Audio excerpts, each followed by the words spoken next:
Good morning, ladies and gentlemen of the media, and welcome to another daily press brief hosted by the Trinidad and Tobago Police Service for Wednesday, 16th May 2012. I'll now proceed to give you some information. Between the hours of 10 a.m. and 6:10 p.m. on Tuesday, 15th May 2012, police officers attached to the Port of Spain Task Force under the supervision of Corporal Bruno conducted an exercise in the Beetham Estate area, where a man from 19th Street Beetham Estate was arrested for being in possession of one black German Luger pistol and 6 rounds of 9mm ammunition. He was charged and he will appear before a Port of Spain Magistrate Court today. And in the Port of Spain district yesterday around 9:30 p.m., 2 men ages 19 and 59 of East Dry River and Nelson Street, Port of Spain respectively, were standing on Nelson Street when a white vehicle approached them and the occupants began shooting at them. The first man received injuries to his left hip, whilst the other to his back. The vehicle then proceeded to the corners of Piccadilly and Prince Streets shortly thereafter, where the occupants again shot at 2 other men ages 24 and 19 of Lamantil Road and Nelson Street, Port of Spain. The 24-year-old sustained injury to his left forearm and the 19-year-old to his right ankle. All men were conveyed to a medical institution where they are presently being attended to. And that is the end of this morning's crime brief. Before I hand over to any questions, we just want to highlight one area of concern that we observe. Persons, we constantly highlight persons who will normally drive and use a mobile phone while they are driving. But we also want to indicate to pedestrians whilst they're walking. A lot of persons will be using their phones either by sending BBM messages or texting, and they're not paying attention. And there was a lot of cases where we have persons reporting larceny from the persons, where persons will walk up to them and snatch their gold chain, their handbag, even their cell phones. And that is a result of pedestrians actually not paying attention whilst they are walking the nation's street. So we are urging pedestrians to be a little more alert on the streets. Do not let your cellular device distract you whilst walking. It's also a safety hazard. You could actually be knocked down on our nation's street if you're not paying attention. So it just doesn't apply for persons driving a motor vehicle, but pedestrians, be aware with the use of your cellular phone for your own safety. I now open the floor for any questions that you may have.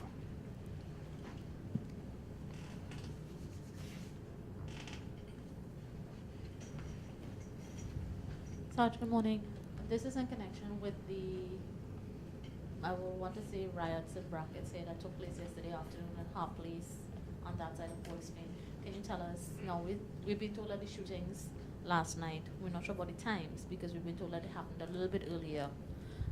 We want to know how you all intend to deal with that, because the footage last night on TV showed officers trying to arrest persons for inciting violence, and other persons who were also like putting debris across the road and expressing their anger over unemployment and other ills in the area.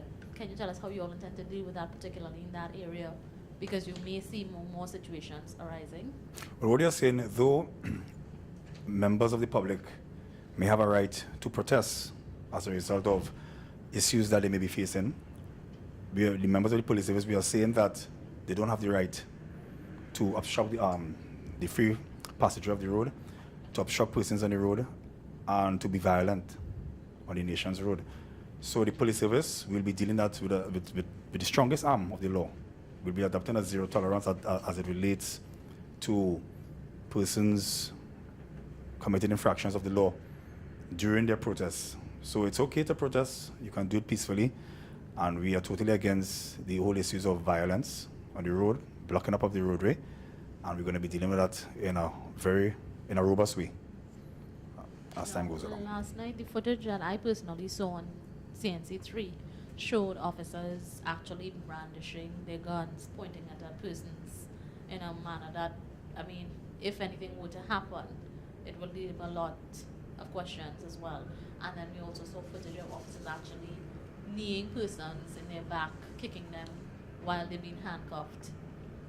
Again, I know you all have already spoken about brutality, about excessive force, but again, for officers, I mean, because you're seeing this now coming out, it's television footage, this is not just somebody saying, well, the officer beat the guy or anything like that. Well, most definitely, our stance as it relates to excessive use of force. The police service will not condone the excessive use of force.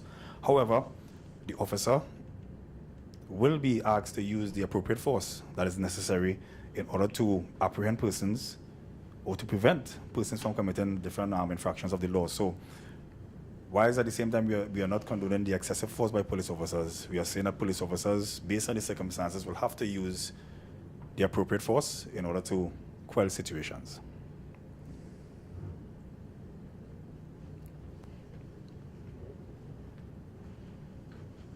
Any other questions? One more. What about the officer who was involved in the accident last weekend before in Arima? What's his condition, and what's the status of the investigation? Well, he's in a stable condition. He's still hospitalized. He's in a stable condition at present. The investigation is ongoing. Statements will be recorded from witnesses, and we'll have to await the officer's full recovery so that we can interview the officer to get enough information so that we can make a pronouncement very soon. Again, ladies and gentlemen, thank you very much for attending another Daily Press Brief. We look forward to see you again tomorrow, same time, same place. And again, as we urge you all, please be alert on the road and continue to assist us as we reduce crime and enhance security and safety in Trinidad and Tobago. Have a blessed day.